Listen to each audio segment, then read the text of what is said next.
Today we are going to start for the AIB, ठीक है।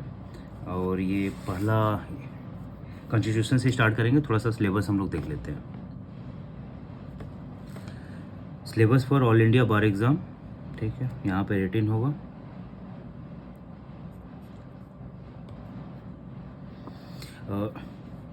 Total number of topic जो है वो है 19। और जो मोस्ट इम्पॉर्टेंट है उसको हम लोग सेलेक्ट करते हैं।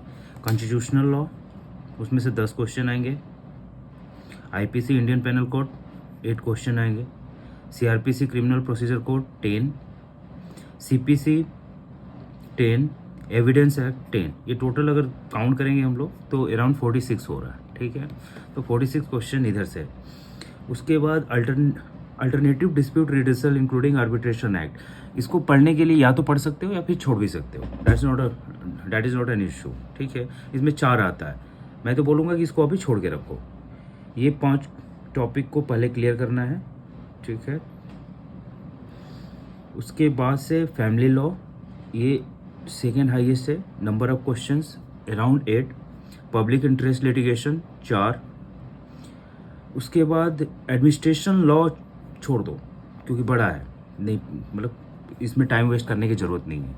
इसको professional ethics, topic number 10, professional ethics and case of professional misconduct under bar council of India rules, ये 4। ये एकदम 2 या 3 पेज का है, ठीक है। नंबर ऑफ क्वेश्चंस अराउंड 4 आएंगे। मैं इसमें से टोटल 10 से 12 क्वेश्चन देंगे, उसमें से मोर और लेस मिल जाएगा सारा, ठीक है। कंपनी लॉ छोड़ दो एकदम, इसको नहीं करना 2 क्वेश्चन के लिए। एनवायरमेंटल लॉ 5 क्वेश्चन अराउंड देंगे, 5 या 6 उम्मीद करते हैं कि उसमें से आ जाएगा। साइबर लॉ छोड़ दो। लेबर एंड इंडस्ट्रियल लॉ कुछ करने का इसको भी ज़रूरत नहीं है, इसको भी ज़रूरत नहीं है, ठीक है। Law of tort including motor vehicle act and consumer protection law, इसको हम लोग थोड़ा सा करेंगे, ठीक है। ये इम्पॉर्टेंट है। लॉ रिलेटेड टू टैक्सेशन, ये 5 है, ये होगा। Law of contract, specific relief, property laws, negotiable instrument act, ये 8, ठीक है। इसमें नंबर ऑफ क्वेश्चंस जो होंगे 8 होंगे, इससे 70, तो इसको करेंगे हम लोग। लॉ रिलेटेड टू टैक्सेशन एकदम छोड़ दो, नहीं करना है, ठीक है। तो हम लोग को कौन कौन सा करना है, 1 to 5, ठीक है। 6 नहीं करना है। 7 फैमिली लॉ, इसको देख लेना, नहीं होगा तो स्क्रीनशॉट ले लेना पॉज करके, ठीक है, इस चीज़ को। 10 करना है, एक बार देखो, 7 करना है, ये सब। कंपनी लॉ छोड़ दो एकदम। एनवायरमेंटल लॉ करना है, वो मैं कराऊंगा, ये सिर्फ क्वेश्चन देंगे, प्रेशर लेने की ज़रूरत नहीं है, एकदम आराम से होगा। 15 लॉ ऑफ टॉर्ट। एक और चीज़ मैं बात करना चाह रहा हूँ, वो है कि ज़्यादा इसमें सोचने का नहीं है। जितना नंबर ऑफ क्वेश्चन देंगे, गारंटी के साथ इसको अगर कर जाओगे, मैं उम्मीद करता हूँ कि 60% आएगा तुम्हारा, 50 to 60%। हाँ, ठीक है, पास हो गए, ये मेरा गारंटी है। Law of tort including motor vehicle act and consumer protection act, ठीक है। 16 नहीं करो। लॉ रिलेटेड टू टैक्सेशन नहीं करना है। Law of contract, specific relief, property laws, negotiable instrument act, ये सब कर लो, इसको करना है। लैंड एक्विजिशन एक्ट नहीं करना है, land acquisition no. Intellectual properties no, ठीक है, इसको छोड़ दो।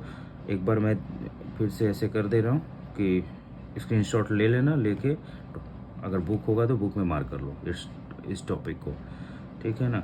Administration law no, and alternative dispute redressal छोड़ दो, कोई नहीं, उतना बड़ा पढ़ने नहीं जाओगे। तो टोटल मिला के कितना टॉपिक हो रहा, 5, 6, 7, 8, 9, 10, 11, टोटल आउट ऑफ 19 अपने को कितना करना है, टोटल 11 टॉपिक को कवर करना है, जो कि बहुत इजी है, ठीक है। जो अभी स्टार्ट करेंगे अपने, will start from constitutional law, उसमें 10 नंबर ऑफ क्वेश्चन 10 आएगा। अब ये बहुत ही कन्वेंशनल वे में नहीं जाएंगे, क्वेश्चन आंसर होगा। क्वेश्चन आंसर में भी ऑप्शन में नहीं दे रहा हूँ, डायरेक्ट आंसर से, ठीक है। टॉपिक रहेगा और आंसर रहेगा, इजीली हो जाएगा, नहीं तो फिर पढ़ते रह जाओगे। कॉन्स्टिट्यूशन, अब देखो इसमें एकदम ये इंपॉर्टेंट क्वेश्चन है। Entries in list 1 and list 3 in 7th schedule of the constitution of India. ठीक है, इसमें जो बोल रहा है कि जो एंट्रीज है 7 शेड्यूल में, कितना टोटल शेड्यूल कितना है, 12 शेड्यूल है। ठीक है, इसमें से जो 7 नंबर का शेड्यूल है और वो कंटेन करता है स्टेट लिस्ट या central list, state list, concurrent list. तो 1 जो है वो सेंट्रल लिस्ट है, 3 जो है वो कंकरेंट लिस्ट है। ठीक है, कंकरेंट लिस्ट मतलब स्टेट भी उसके रिलेटेड, मतलब जो टॉपिक रहेगा उसके रिलेटेड स्टेट भी लॉ बना सकता है एंड सेंटर भी बना सकता है।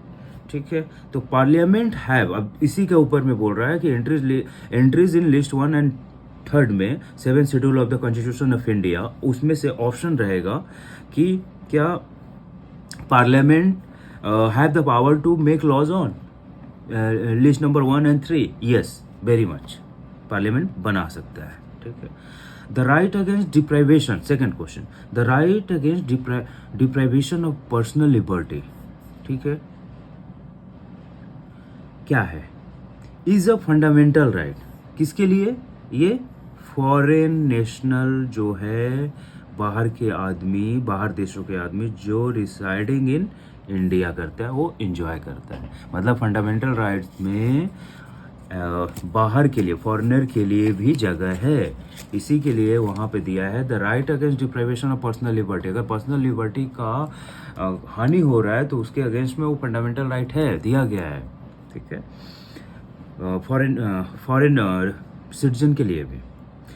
क्यू वारंटो क्या होता है, what is your authority. Quo warranto का लिटरल मीनिंग जो होता है वो होता है कि व्हाट इज योर अथॉरिटी। ठीक है, मतलब भाई किस पोजीशन से आप उस, किस पोजीशन से, मतलब किस अथॉरिटी से आप उस पोजीशन पे हो। ठीक है, सपोज कोई गवर्नमेंट जॉब है, ठीक है, कस्टम ही है जिसके लिए एसएससी क्वालिफाई करना पड़ता है और करके और देना होता है, लेकिन एसएससी को क्वालिफाई करने के लिए ग्रेजुएशन चाहिए।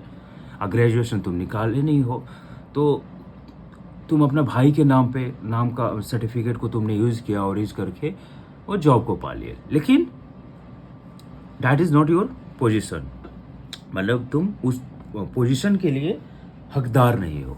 ठीक है, तो उस केस में क्यू वारंटो हो सकता है।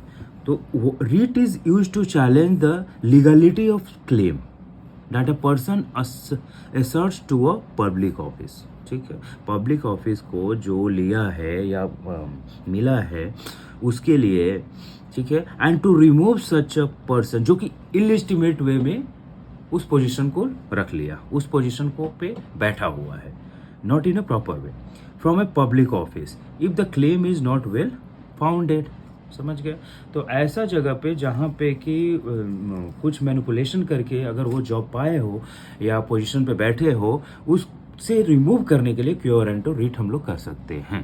ठीक है, कितने तरह के रीट होते हैं, हेबियस कॉर्पस पहला, मैंडमस दूसरा, प्रोहिबिशन तीसरा, सर्सरी चौथा एंड क्यू वारंटो पांचवा।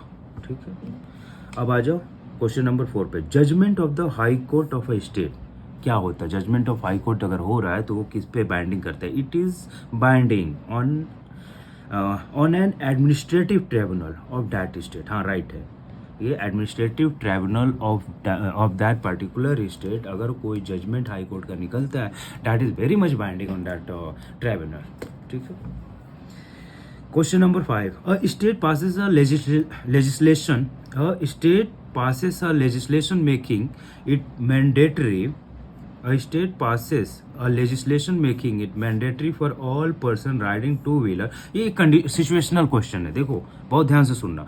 स्टेट क्या कर रहा है कि एक लेजिस्लेशन पास कर रहा है, किस पे, मैंडेटरी कर दे रहा है कि जो भी टू व्हीलर चलाएगा उसको हेलमेट पहनना मैंडेटरी है। ठीक है, विद इन द ठीक है मैंडेटरी है। उसमें क्या हुआ, इवन जो पिलियन है, जो एक मतलब दूसरा पर्सन है, उसको भी मैंडेटरी है कि तुम भी हेलमेट लगा के चलोगे। उसने क्या किया कि ए टू व्हीलर्स राइडर ए है, क्या किया कि ए चैलेंज कर दिया इस लेजिस्लेशन को, किस ग्राउंड पे कि ये वायलेट्स करता है इस fundamental rights under article 19(1) under article 19 clause 1 sub clause D में of the constitution of India to move freely throughout the territory. बुच्चो, throughout the territory of India. भाई साहब का ये दिक्कत है कि भाई ये तो मेरा चैलेंज, ये तो गड़बड़ कर रहा है मेरा। किस तरह से कि जो मेरा फंडामेंटल राइट दिया गया है under article 19 right to liberty, उसमें क्या है कि उसमें दिया गया है कि भैया मैं कहीं पे भी फ्रीली मूव कर सकता हूँ। तो अगर मैं फ्रीली मूव कर सकता हूँ तो हेलमेट क्यों लगाऊंगा? नहीं, ये गलत है। तो एक बार ये इसको पढ़ लेते हैं कि state passes a legislation making it mandatory for all person riding two wheelers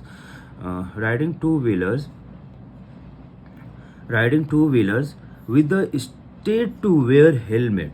ठीक है, this rule extend not only to the driver but also to any passenger on a two wheeler. ठीक है, जो भी पिलियन है, जो भी बैठने वाला है उसके ऊपर भी लागू है। तो ये क्या किया, a two wheeler rider a challenges the legislation on the ground that if violates is fundamental rights under Article 19 Clause 1 Subclause D of the Constitution of India to move freely throughout the territory of India। अब इसमें क्या, will the challenge succeed? अब मान लो कि ए ने petition डाला, ठीक है, उस पिटिशन क्या ये करेगा, सस्टेन करेगा? नहीं करेगा। क्यों नहीं करेगा?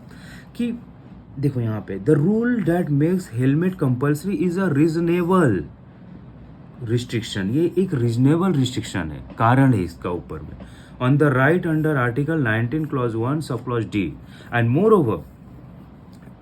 More over is in the interest of general public का सेफ्टी के लिए है। Therefore the challenge will not succeed. ये सस्टेन नहीं करेगा। The challenge will not sustain.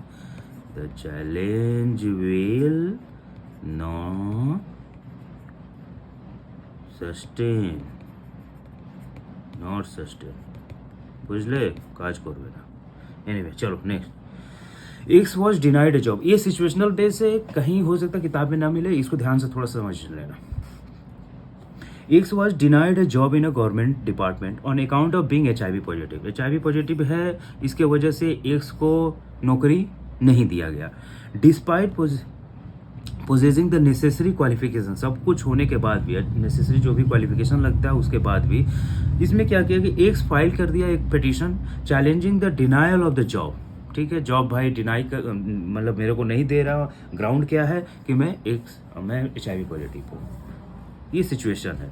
इसमें क्या हुआ, the petitioner argue that the said denial was arbitrary. एकदम कोई उसमें लॉजिक ही नहीं है, अपने मनगढ़ंत कहानी है, अनरीजनेबल, कोई उसमें रीजन ही नहीं दिखता है। इन्फ्रिंजेस एक्स राइट, एक्स का जो राइट है उसको क्या कर रहा है, इंक्रोच किया जा रहा है इलिजिटिमेट वे में। Under article 14 and 21 of fundamental rights क्या बोलता है, of the constitution of India in right of this facts, कि भाई एक्स पिटिशन को क्या होगा, ये सक्सीड कर जाएगा। Because no person can be deprived of the right to livelihood merely on the grounds of being HIV positive. ऐसा होता ही नहीं है कि सिर्फ HIV पॉजिटिव का ग्राउंड के ऊपर में तुम किसी को जॉब नहीं दोगे, डिजीज के ऊपर में जॉब नहीं दोगे। वो जॉब ही इज वेरी मच डिजर्विंग और उसको मिलेगा। In a challenge to adjudication of disqualification of a member of a legislature, इसमें देखो नॉर्मल सा है, ये ज़्यादा कुछ नहीं है। In a challenge to adjudication of disqualification of member of a legislature, इसमें क्या है, bias was alleged against the chief election commissioner on the ground that the complainant was a friend of the chief election commissioner. अब इसमें क्या हो रहा है कि डिसक्वालिफिकेशन, एक मेंबर है लेजिस्लेचर का और वो बोला गया कि वो जो चीफ इलेक्शन कमिश्नर है उसका समहाउ फ्रेंड है, ठीक है, और चीफ इलेक्शन कमिश्नर उसके तरफ बायस है, मतलब क्या, उसको थोड़ा फेवर करता है। इसमें complainant was a friend of the chief election commissioner, ठीक है। अब इसमें the supreme court held that as there was a suspicion of bias the chief election commissioner should excuse himself. Supreme court बोलता है कि हाँ भाई, अगर आपको लगता है कि कुछ सस्पिशन है इसमें, तो चीफ इलेक्शन कमिश्नर खुद ही वहाँ से हट सकते हैं from participating in the decision. And the point, however, there is a difference of opinion between the two election commissioners. मान लो कि चीफ इलेक्शन कमिश्नर हट गया, दो इलेक्शन कमिश्नर और है, तो वो लोग बैठ गए, लेकिन उनका जो ओपिनियन है वो कॉन्ट्राडिक्ट कर गया. मतलब एक ए बोल रहा है तो एक बी बोल रहा है, दोनों उस पॉइंट पे नहीं जा रहे. उस केस में क्या चीफ इलेक्शन कमिश्नर आ सकता है and they are unable to decide the matter. अब दोनों मिलकर डिसाइड नहीं कर पा रहे कि ये मैटर क्या है. फिर से एक बार समझो, एक मेंबर है लेजिस्लेटिव असेंबली, उसका डिस्प्यूट रेज होता है किसी भी कारणवश कि उसको रखना चाहिए कि नहीं रखना चाहिए, वो क्वालिफाइड है या नहीं क्वालिफाइड है इलेक्शन के लिए. अब एक ने बोला कि इसका जो है, जो डिस्प्यूटेड है, उसका फ्रेंड है election commissioner, chief election commissioner. ठीक है, तो इसमें सुप्रीम कोर्ट ने बोला कि अगर ऐसा कुछ आता है तो चीफ इलेक्शन कमिश्नर को हट जाना चाहिए. Chief election commissioner should not be in the in that meeting और in that panel. ठीक है, अब इसमें क्या हुआ कि ठीक है वो तो हट गया, लेकिन ये दो इलेक्शन कमिश्नर थे, चीफ इलेक्शन कमिश्नर +2 और भी होते हैं. तो ये दोनों जब उसके केस देख रहे थे तो कोई उसके फेवर में बोल रहा है और कोई मतलब दूसरा वाला उसका फेवर में नहीं बोल रहा. इस कंडीशन में वो लोग कंक्लूजन में नहीं आ रहा था. तब बोल रहा है, तब पूछा जा रहा है कि Can the chief election commissioner participate in the adjudication to resolve the deadlock? अब दोनों का तो भाई खत्म हो गया ना, वो कुछ और बोल रहा है, ये कुछ और बोला चीफ इलेक्शन कमिश्नर. अब इस केस में क्या करना चाहिए? तो इसमें बोला गया है कि the chief election commissioner can participate in the adjudication as no other person competent का वर्ड याद रखना, to adjudicate and resolve the deadlock is available. मतलब कि हाँ भैया, अब हाँ सुप्रीम कोर्ट बोलता है कि ठीक है, अगर वो केस आता है तो चीफ इलेक्शन कमिश्नर का व्यू लिया जा सकता है, क्योंकि ये तो ऐसा पेंडिंग नहीं होगा, मतलब पेंडुलम की तरह वो नहीं इधर से उधर जा सकता, तो कोई किसी ना किसी को तो लेना पड़ेगा इस डिसीजन को. तो उस केस में चीफ इलेक्शन कमिश्नर पार्टिसिपेट करता है और उसका डिसीजन को मानना पड़ेगा. ये बात रहा. नेक्स्ट क्वेश्चन, ये भी सिचुएशनल है. ए was arrested and detain under the conservation of foreign exchange and, देखो ए क्या किया कि डिटेन कर गया, अरेस्ट हुआ और डिटेन हुआ अंडर द क्या वायलेशन, कौन सा एक्ट के हिसाब से? Conservation of foreign exchange and prevention of smuggling activities act 1974 के हिसाब से. अब इस हुआ, the detention order prevented A from meeting as lawyer more than once in a month. ठीक है, इसके अगेंस्ट में क्या किया? ए ने filed a petition challenging the constitutional validity of the detention, constitutional validity of detention order. ये important है, जो ऑर्डर दिया गया था कि भाई डिटेंशन ऑर्डर कि आप एक बार से ज़्यादा महीने में, एक बार से ज़्यादा in a month, more than once you cannot meet with your lawyer. This was the detention order. But what A did, that he filed against this detention order, he filed a petition against the detention order. ठीक है, और वो challenge किया. क्या challenge किया? The validity, the constitutional validity of the detention order which restricted A from meeting as lawyer. In light of this facts क्या हो सकता है? अब इसमें नंबर ऑफ ऑप्शन रहेगा. ठीक है, मैंने डायरेक्ट जो करेक्ट ऑप्शन है वही लिया है. तो इसमें क्या बोलता है कि ए विल सक्सीड. क्यों? क्योंकि ये because the detention order violets article 22. Article 22 में ये दिया गया, फ्रीडम दिया गया है कि it restricts the rights of the accuse to consult a lawyer of a choice, मतलब लॉयर ऑफ हिज चॉइस. वो जिसको भी अपॉइंट करे लॉयर, उसको वो एक्सेस मिल सकता है.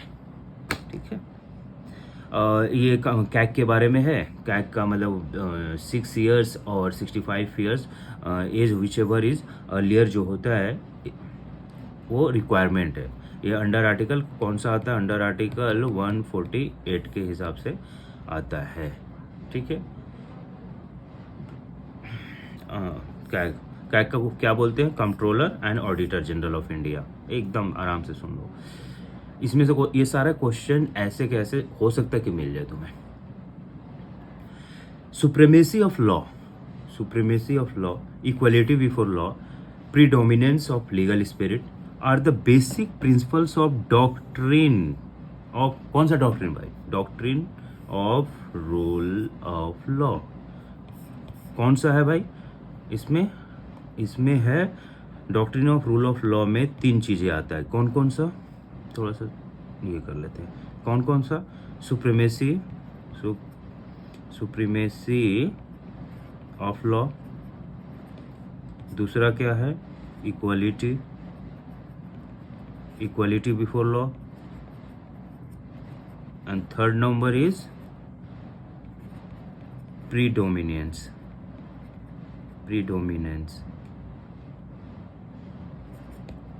Of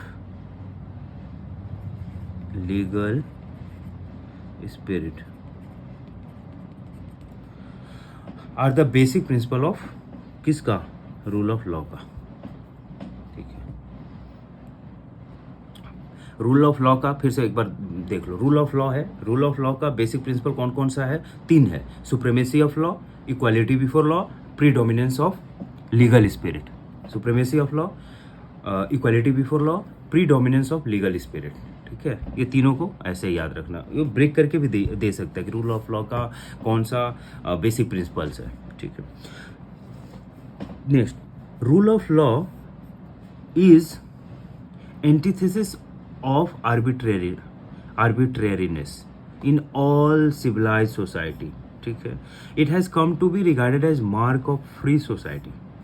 It seeks to maintain the balance between opposite notions of individuals, liberty and public order. ये public order, this was ये ओपिनियन किसका था? Bye justice Chandrachud. बुझे चंद्रचूड़ कौन है प्रेजेंट में? बताओ कमेंट करके। This was opinion by justice Chandrachud in famous habeas corpus case में। रिट दिया था हेबियस कॉर्पस पर्सनल, इसका लिटरल मीनिंग क्या होता है? पर्सनल फ्रीडम, पर्सनल लिबर्टी और फ्रीडम। इसी के हिसाब से विद इन 24 आवर, इसी के हेबियस कॉर्पस में अगर मोर देन 24 आवर किसी को कस्टडी में रखता है, देन रिट करके फंडामेंटल राइट का अगेंस्ट है ये, और रिट किया जा सकता है। एनीवे, नेक्स्ट चलो। while interpreting the phrase equality before the law, very important, while interpreting the phrase equality before law contained in article 14, ठीक है, of the constitution, the supreme court constantly maintained that equality means, क्या होता है equality means? among equals the law should be equal, ठीक है, and should be equally administered. इसका एक और लिटरल मीनिंग होता है।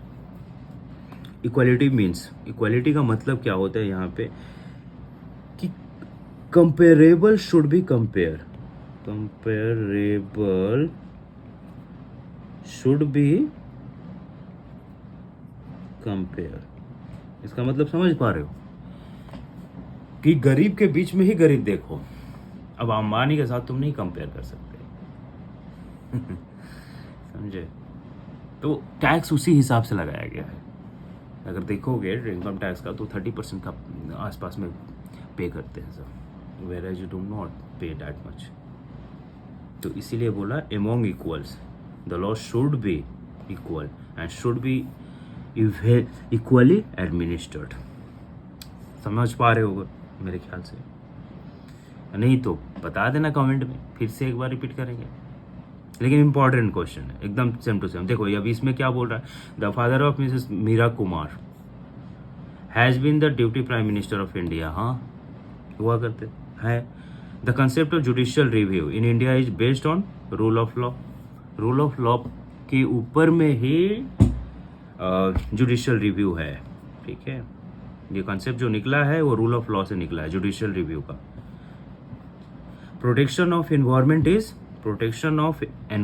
इज और डायरेक्ट, ये कहाँ दिया गया है, मान लो कि अगर बोल दिया गया प्रोटेक्शन ऑफ इन्वायरमेंट, ऑप्शन दे दिया कि डायरेक्टिव प्रिंसिपल में दिया गया है, directive principle of state policy में दिया गया है, फंडामेंटल ड्यूटी में दिया गया है,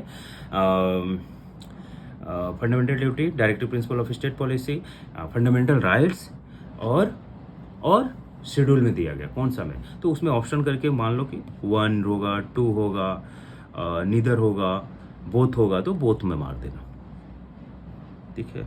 the item education belongs to the concurrent list. अभी मैंने कुछ देर पहले एकदम स्टार्ट किया था कि कितना नंबर, शेड्यूल 7 जो है वो रिलेट करता है किससे करता है, शेड्यूल 7 लिस्ट दिया गया, first list number 1 central list, list number 2 state list, list number 3 concurrent list, तो ये कंकरेंट से है, लिस्ट नंबर 3 से है, ठीक है। BN राव जो कॉन्स्टिट्यूशनल एडवाइजर थे कॉन्स्टिट्यूएंट असेंबली का, ठीक है, तो BN Rao was the constitutional advisor to the constituent assembly of India. Habeas corpus वही है, बुलवर्क ऑफ पर्सनल फ्रीडम, देखो। Right to constitutional remedies, next important है, word describe by doctor BR Ambedkar as the heart, दिल and soul है, कौन दिल and soul है भाई, right to constitutional remedies, that is article 32। Article 32 क्या है, हार्ट एंड सोल है of the constitution.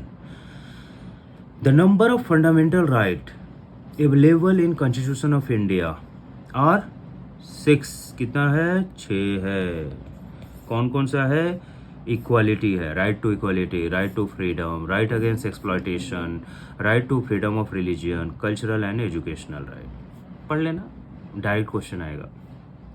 Original jurisdiction of the supreme court is dealt under क्या है, आर्टिकल 131। ओरिजिनल कॉन्स्टिट्यूशन का मतलब क्या समझते हो सुप्रीम कोर्ट में, ये है कि अगर फंडामेंटल राइट के कोई भी चीज़ उठा के लेके जा रहे हैं तो वेरी मच वो फंडामेंटल राइट का हिसाब से जैसे कि रीड किया जाता है तो ओरिजिनल में आएगा। स्टेट टू स्टेट झमेला हो रहा है, उसको रिजॉल्व करने के लिए जो मैटर उठता है वो भी ओरिजिनल साइड का है। एंड अगर central government and state government, if any dispute arises between central government and state government, so in that case this case is very much क्या बोलते हैं उसको,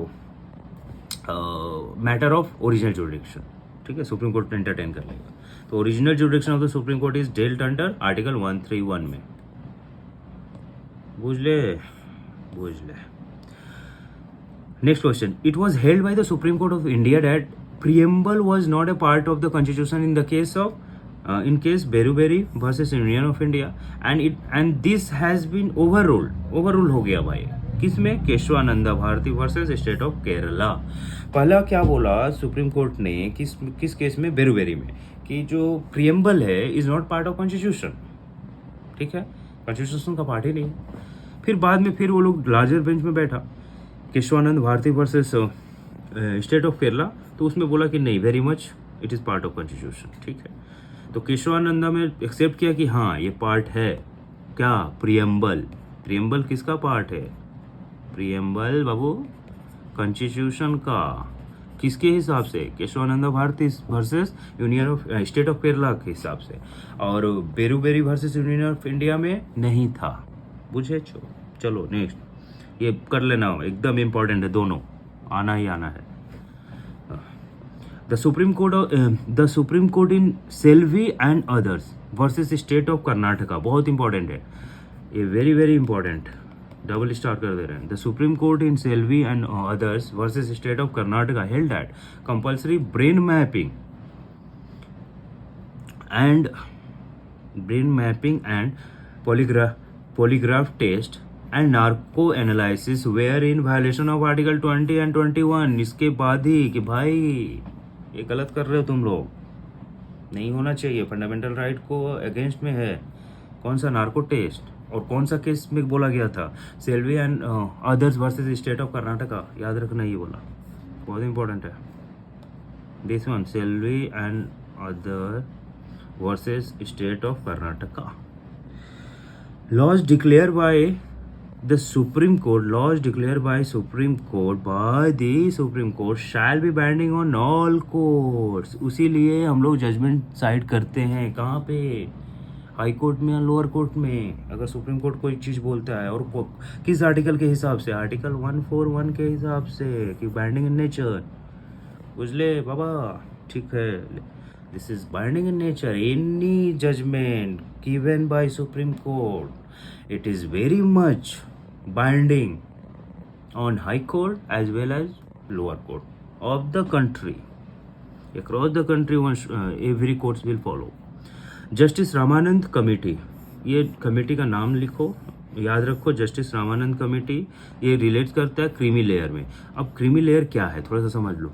जैसे ओबीसी है तो ओबीसी में एक बना दिया गया कि चलो 8 लाख, 8 लाख के जो ऊपर में है, 8 लाख के जो नीचे में है, जो नीचे में है they belongs to OBC, other backward classes.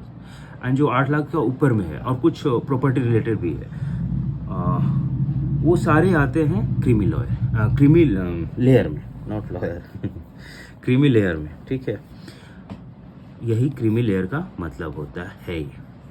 और ये कौन बताया था, कौन किया था? जस्टिस रामानंद कमेटी ने. Justice Ramanand committee, Ramanand committee. याद रखो रामानंद कैसे याद रखोगे? जैसे याद रखा जाता है, कर लो. Equal pay for equal work can be enforce through article 14 and 16. बहुत इंपॉर्टेंट है. इक्वल पे करोगे, जितना काम किए हैं उतना काम के लिए पे करोगे. Equal pay for equal work. और मर्द करे या औरत करे, क्या वर्क, तुम्हें बराबर पैसा देना होगा काम का. वही बोल रहा है article 14 and 16. You can not distinguish between man and women.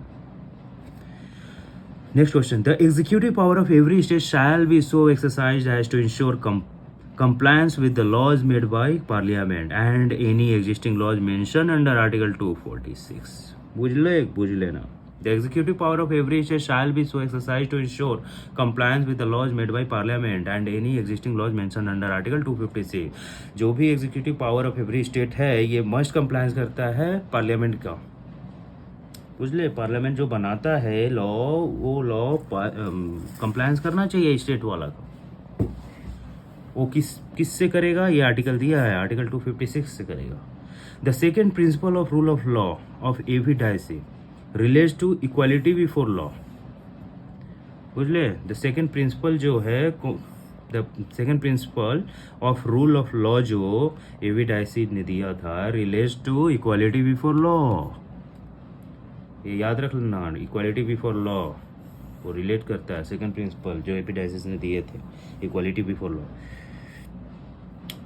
ये देखो, ये अच्छा चीज़ है. अ 7-member बेंच, अरे इधर hero, A 7-member bench of the supreme court unanimously struck down clause 2 subclause D of article 323A.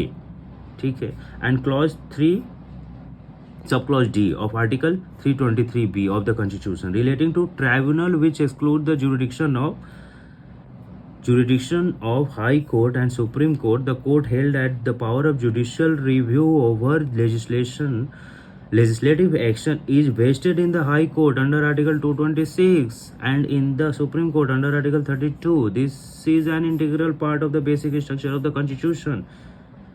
पूछ ले, ये किस में किया गया था? कौन सा केस हुआ था जिसमें ये हुआ था? ये था कि L Chandra Kumar versus union of India में. एल चंद्र कुमार, ये बहुत इंपॉर्टेंट है. L Chandra Kumar versus union of India, इसमें दिया गया था कि कोई भी तुम जो 7-member का बेंच था और उसमें सुप्रीम कोर्ट ने एकदम बिना एक साथ, without any hesitation, without any dispute, सब ने मिल के बोला कि clause 2D of article 323A and clause 3 sub clause D of article 323B of the constitution relating to tribunal which exclude, जो क्या करता है, एक्सक्लूड कर देता the jurisdiction of high court and supreme court. क्या करने का? रिव्यू करने का, जुडिशियल रिव्यू.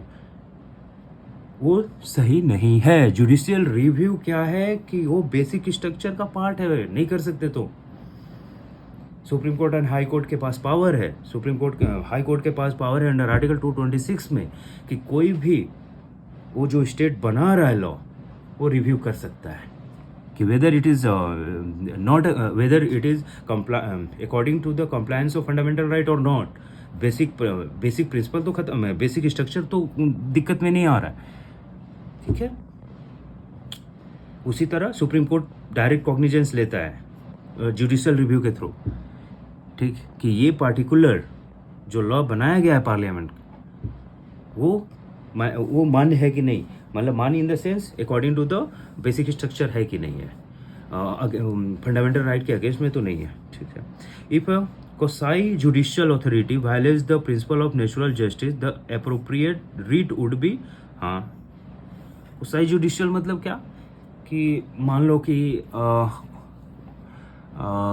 कौन सा लोअर कोर्ट है या एग्जीक्यूटिव, हम लोग जो 144 में जाते हैं, ठीक है, एग्जीक्यूटिव मजिस्ट्रेट के पास, तो वहाँ पे अगर कुछ ऐसा लॉ बना रहा है तो वो उसके अगेंस्ट में सर्सरी रीड कर सकते हैं हम लोग, ठीक है। Next, bye the constitution 97th amendment act 2000, law बना रहा मतलब कि कुछ ऐसा पास कर दिया, ठीक है, तो उसके अगेंस्ट में क्या कर सकते हैं हम लोग, रीड कर सकते हैं। कहाँ पे, हाई कोर्ट या सुप्रीम कोर्ट में, उसको क्या बोलते हैं, cursory. By the constitution 97th amendment act 2011, cooperative societies word has been inserted under article 19 clause 1 subclause c, ठीक है। doctrine of legitimate expectation was discussed in doctrine of legitimate expectation, जो doctrine एक निकाला गया था लेजिटिमेट एक्सपेक्टेशन का, वो कहाँ डिस्कस हुआ था, किस इसमें केस में, तो food corporation of India versus messrs Kamdhenu cattle feed industries, ठीक है। तो फूड कॉर्पोरेशन ऑफ इंडिया के, फूड कॉर्पोरेशन ऑफ इंडिया एक पार्टी था, दूसरा था कि messrs Kamdhenu cattle feed industries था। Doctrine of legitimate expectation was discuss, ठीक है, ये डॉक्ट्रिन डिस्कस हुआ था इस केस में, food corporation of India versus Messrs Kamdhenu cattle feed industry. Passive euthanasia, जो पैसिव यूथेनेसिया होता है इज परमिटेड, कौन सा केस में, ये कौन सा केस में हुआ था, Arun Ramchandra Shanbaug versus union of India, Arun Ramchandra Shanbaug versus union of India. इसमें क्या, पैसिव यूथेनेसिया मतलब कि धीरे से उसको मारा जाए, आस्ते आस्ते डोज दे देके, ठीक है, तो ये अलाउ हुआ था। किसी को जैसे मरीज है, कुछ नहीं हो रहा, वेजिटेटिव वे में पड़ा हुआ है, सो इन डैट केस उसका लाइफ अचानक नहीं लिया जाएगा, लेकिन पैसिवली दे सकते हो धीरे धीरे।